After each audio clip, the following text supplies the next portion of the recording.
Mengapa terlihat kita ini sangat negatif pada kebijakan kelolaan asing terhadap sumber daya alam Indonesia? Karena bagi kita kaum Sontoloyo, tindakan pengerukan sumber daya alam Indonesia tersebut adalah invader atau penyerangan penaklukan terhadap aset yang tidak setimpal kalau dihitung dengan nilai komersial dagangan biasa yang saat ini negara peroleh. Alias kita menganggap kebijakan pro asing mengeruk sumber daya alam Indonesia yang mentah atau bahan tambang yang juga mengendalikan smelter dengan proteksi tidak boleh ekspor karena harus disetor ke smelter adalah nation threat atau ancaman bagi negara, adalah kebijakan yang tidak pro rakyat. Kalau kebijakan itu pro rakyat, buatlah pasal boleh ekspor kalau harga internasional lebih baik dari harga lokal. Jadi penambang hanya menjual ke pembeli dengan harga yang terbaik. Yang berikutnya adalah cara pengelolaan keuangan negara yang selalu berbasis hutang, dimana kalau dilihat siapapun yang menjabat terutama sejak IMF masuk ke Indonesia tahun 1998 sampai saat ini, Indonesia menjadi sumber income IMF dan World Bank yang setia menghutang kepada mereka. Juga hutangan dalam bentuk lain termasuk yang baru dikemas dengan nama SWF atau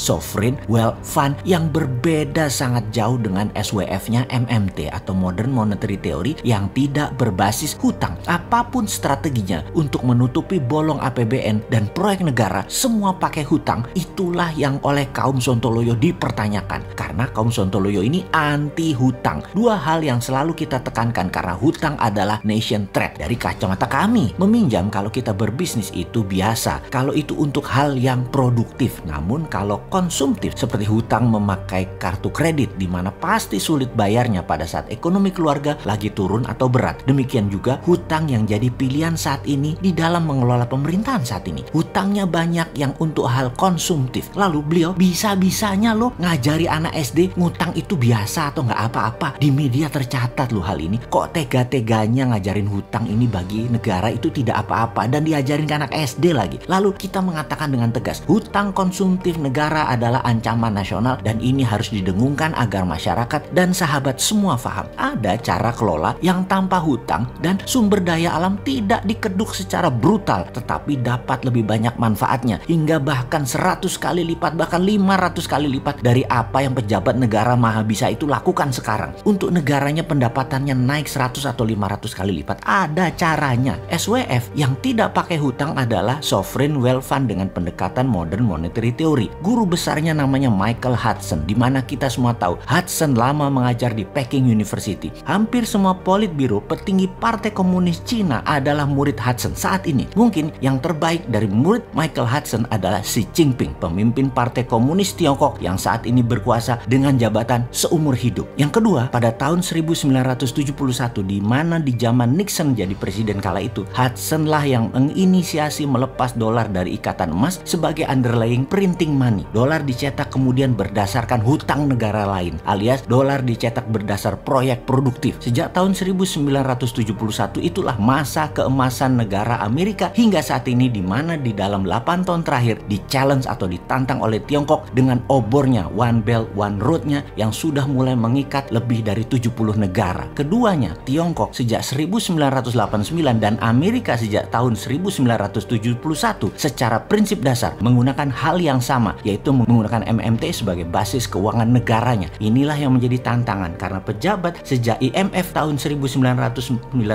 menancapkan kuku di Indonesia sudah terdoktrin untuk Indonesia menjadi good follower dan semua hal yang berhubungan dengan keuangan harus pakai IMF dan World Bank. Inilah yang menjadi tantangan bahwa untuk maju dengan konsep MMT memerlukan strategi yang tidak mulus karena ada penentang yang sangat loyal dengan IMF dan World Bank, ditambah pola pikir bahwa berhutang itu tidak apa-apa dan bahkan harus dan satu-satunya hutang itu. Kalau tidak, pejabat nomor 1 negara ini akan diimpeach karena keuangan negara bermasalah. Itu hanya ditakut-takuti, tidak benar itu sesungguhnya. Kemudian diprovokasi bahwa cetak uang akan membuat negara hyperinflasi. Kemudian Bosman sebagai salah satu orang yang mempromosikan printing money, karakternya diasasin, dibunuh dengan buzzer. Dianggap sarannya yang menggunakan MMT dengan printing money adalah mau menjatuhkan pemimpin negara tertinggi saat ini. Itu salah besar dan itu fitnah. Jawa Timuran saya keluar pol. Kalau beginian buat pejabat yang pakai buzzer buat amankan posisinya, bener deh, bawaannya pengen nantang Caro aja. Wis Reneo sambil taruh celurit di depan, kita Caro. Tapi enggak lah, kita kan bukan pemaksa kehendak, penghardik kasar, bukan. Kita hanya bawa itu.